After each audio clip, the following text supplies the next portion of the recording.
যদি তুমি খারাপ পরিস্থিতিতেও হাসতে পারো তবে তুমি জিতে গেছো।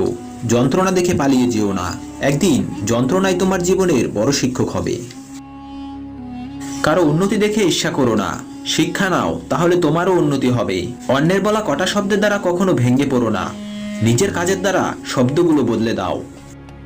তোমার চেষ্টা কেউ দেখবে না যদি না তুমি সফল হও, আর প্রতিটি সফলতার পেছনে এই চেষ্টাই রয়েছে। মনে রাখবে, একদিন হয়তো সবাই তোমাকে ছেড়ে চলে যাবে, কিন্তু তোমার তুমিটা তোমার সাথেই থাকবে। তাই তাকে যত্ন করো, নিজেকে কখনো ভয়ের কাফিনে বন্দি করো না, কেননা তোমার স্বপ্নগুলো জীবাশ্ম হয়ে যাবে। শুরু করার আগেই ব্যর্থ হবার ভয় আসলে ব্যর্থতার সম্ভাবনাকেই বাড়িয়ে দেয়।